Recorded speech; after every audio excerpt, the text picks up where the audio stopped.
This is a little intimate insight on Stefan's showers. Privacy. Hey!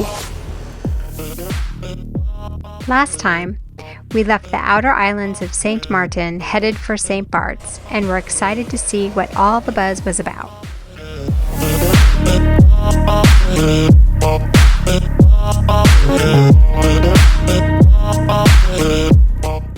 So we're going into downtown Gustavia for Saint Barths. So we made a halfway attempt to look decent. Otherwise, we just feel bad about ourselves the rest of the day. Anyway, it's really exciting to go in, and it's the first time we'll go grocery shopping in 2 weeks, I think.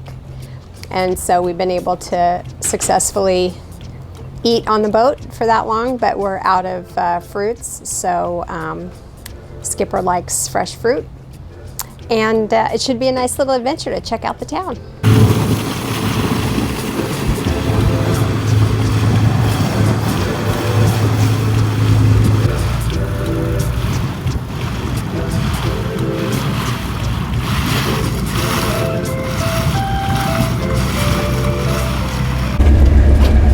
This is a pretty good dinghy spot. Yep. Yep. Downtown. Right next to these big boats.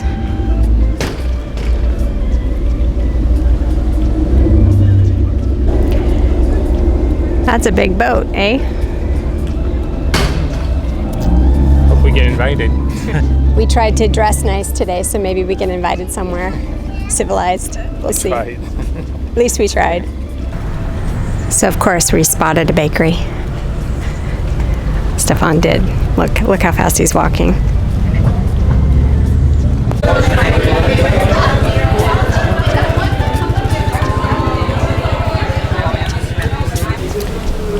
Lots of swanky shops. Huh? Yeah, I am a little embarrassed to take pictures of like Hermès and Chanel, but there's a whole row of the swanky shopping. And we're just kind of down the back alley checking it out.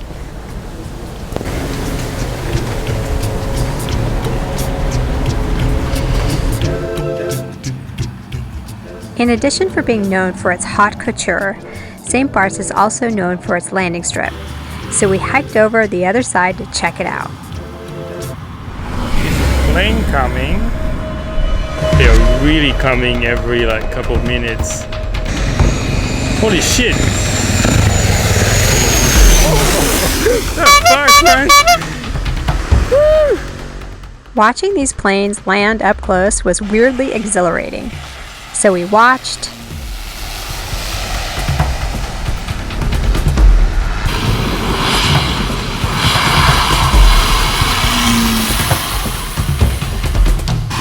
and watched,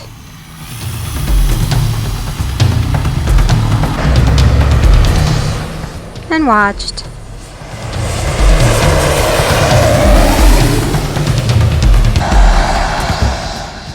and watched from a different angle until we decided that we probably needed to get on with our lives.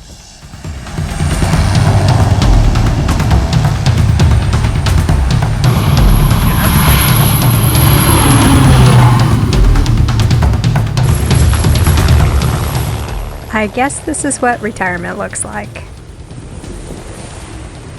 You have this beautiful scenery, beautiful water, very peaceful, and then you have airplanes every couple of minutes landing and taking off. I have to show you the sunset. It's so cool because you can actually look at the sun because of all the clouds. There's a yacht in the way, but so Stefan is over there singing the best friend song. I guess he feels bad yesterday for yelling at me about something, but I didn't yell at you. Let's correct that on the record. No. Anyway, I wanted to share with you something really cool. We met a couple on a boat called Spicy. Get it? Spicy. And they're formerly in high tech, a young couple. They created an anchor app, And we were using an anchor app that I'm sure people are familiar with, but we actually really like this app. It's called Hooked. They didn't ask us to do this, and obviously they didn't know about it, and they're not paying us for it or anything, but we just think it's super cool. So it's an app called Hooked, and you can set it up very easily to monitor your boat's position from the boat. The app we were using, which I won't name, it sort of has a messaging setup. So from land, you actually go through a separate messaging app to collect the status. This actually lets you monitor real time from the boat through the Hooked app. So we set it up on an iPad, and then you can transfer it to your device. So if you get back on the boat and you want to kind of monitor from the boat, you can transfer, you can view. It's really, really cool. On my device is that when I go on land, then we can see where the boat is. I love it when we meet people that take initiative to try to make the boating industry better and boat life better and easier. When you have an Apple software developer and a Google software developer buying a boat and trying to design a product that is better and does practical and does stuff that regular apps don't do, then that's what happens. So thanks, Scott and Kylie. Just there's no friction. I think it's $17.99 a year or something crazy cheap. And anyway, we thought it was really cool. I wanted to share it with you guys. Okay.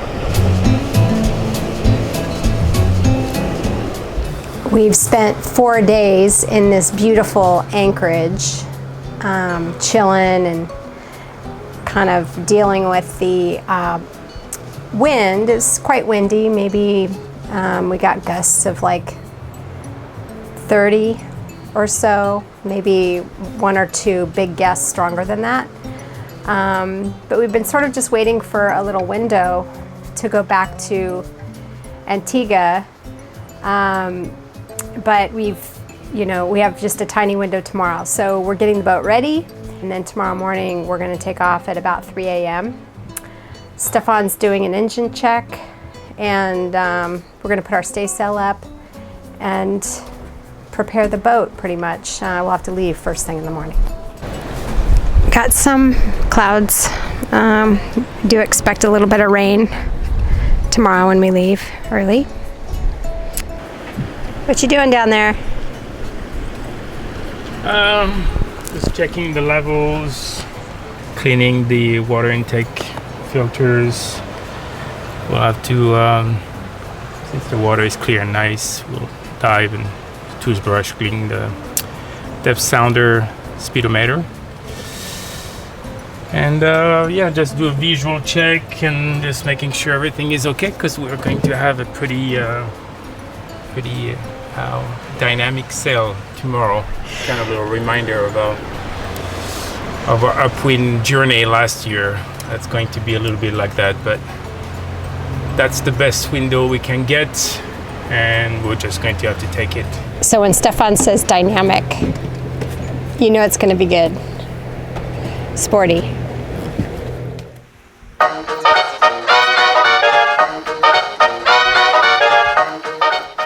Stefan's really proud of his little bag. So basically it's a little baggie for the furlers. So that's the one for the staysail and for the downwind sails. So when they're not in use, I store them in that little baggie, and as much as the line as I can, so it's away from UVs and salt and stuff and rain. So when we need to use them, kind of retrieve it and it's in good condition. So just a little tip. It's been quite useful, I think.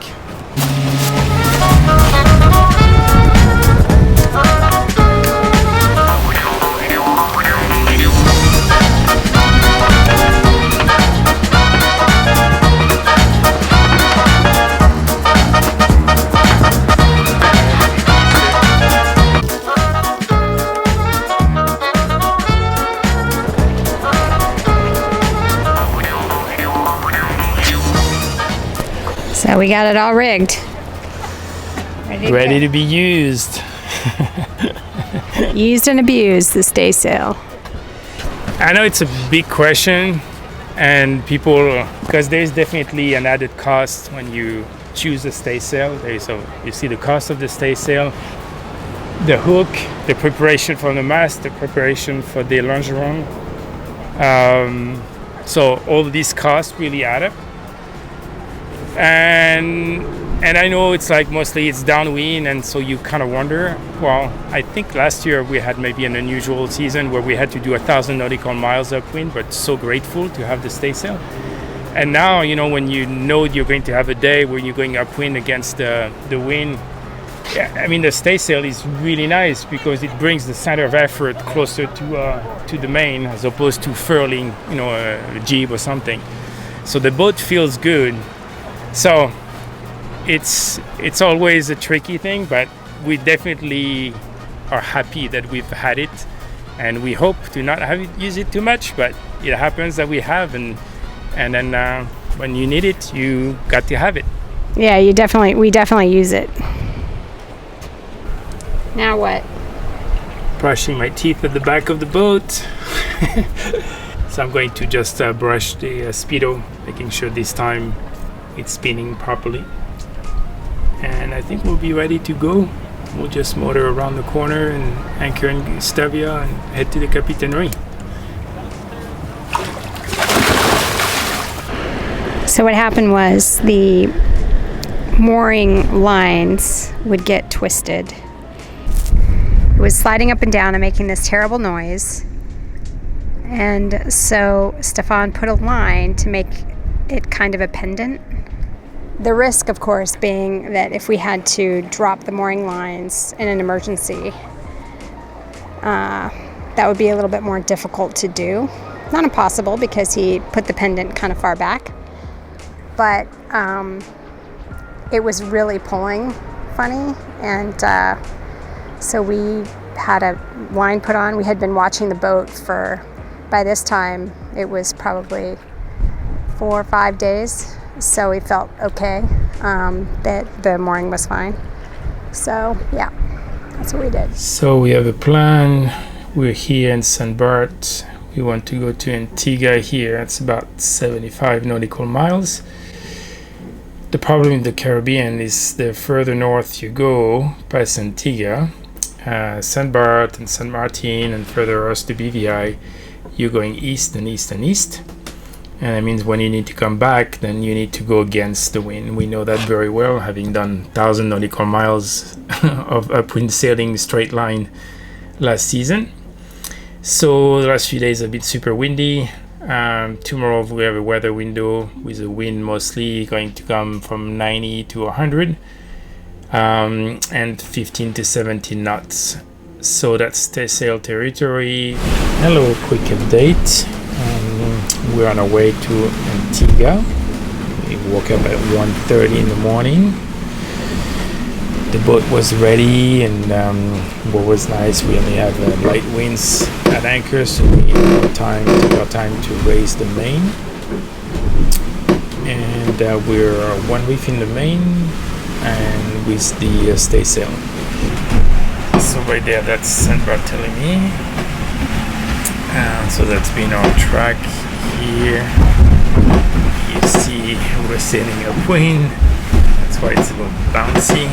In about an hour and a half, the sun will rise, so that'll be a little nicer to see the sea state. But overall, it's not bad at all.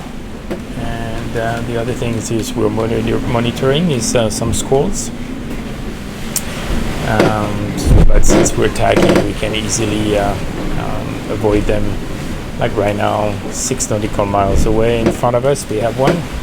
So I'm going to monitor what's going to happen. Upwind sailing.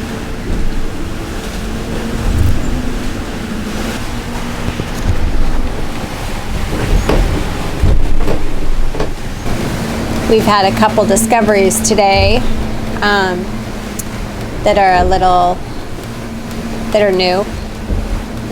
One is we discovered the biggest cockroach you've ever seen in your entire life on deck right before we left. Picked up the anchor. Yeah, so hopefully, yeah, I crushed it with my foot and flung it overboard, but hopefully that was a one-shot deal. The only thing we could think of is that maybe it caught a ride on the dinghy yesterday when we went to check out. And the second thing we discovered was this new noise that is so irritating because it has this like grindy sound.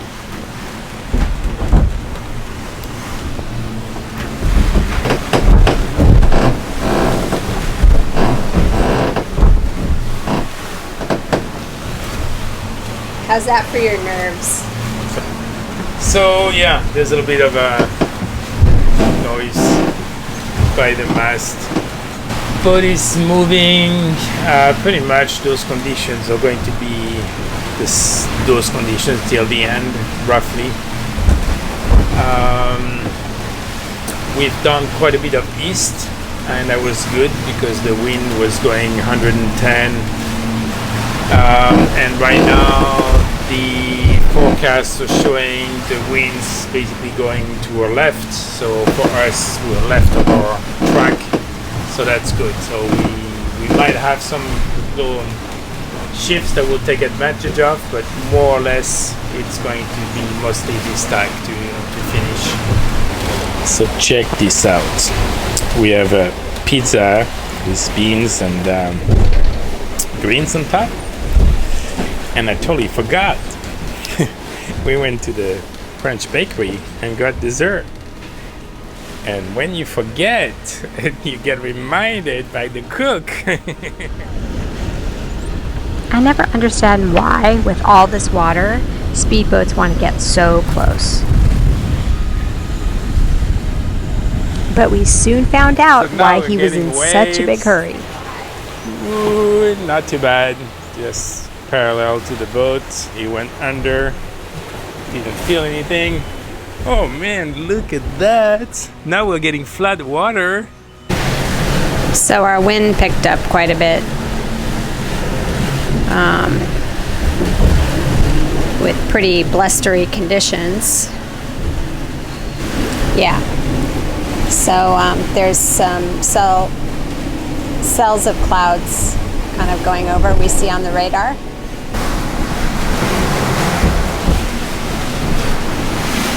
It's coming back. It's like 17, 18. Always the optimist. Yeah, we went up to like 23, 24. Really fast. Huh? Really fast. Yeah, quite fast. So, dropped the Traveler quite a bit, twisted the top of the main to depower the main. We raised the lower dagger board to deck level, and this one too. And we're questioning taking a second reef, but it's coming back gradually to the 18. Well, no, it just said 20. Okay, 18, 20, I was going to say. But it's not 23, 24. So I think we have a little activity over there.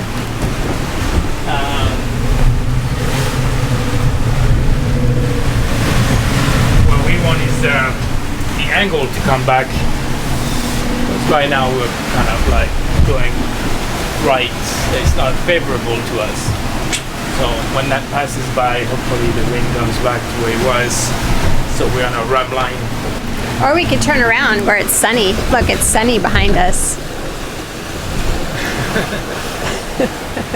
That will be like a long night. Yeah.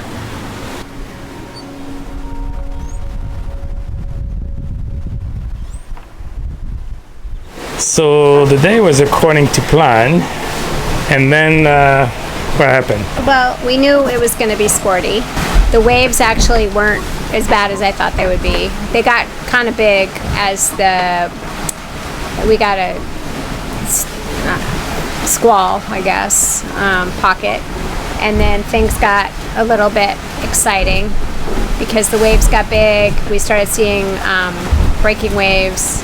I mean, 25 knots of wind, which, you know, it's not the highest we've seen. We took a reef, the second reef in the main, and then of course what happens is you're doing the reef, you know, probably 15 minutes after you should have started doing it in the first place to get the real benefit, and then you get it all up and then the wind dies. So then we took the reef out, and then we realized we weren't going fast enough now because the wind died down to, like, I don't know, between 11 and 15. And so then we put the Genoa up, and so now we have a full Genoa and one reef in the main, and hopefully no more squalls. We've got 12 nautical miles or so to do, and then we motor in and drop an anchor and hopefully find a good spot, because we've got like 7 days of hot wind coming. So we want everything to stay the way it is for the next whatever, next 2 hours. So let's see, hopefully it was just a little exercise thing, and now it's going to be smooth sailing.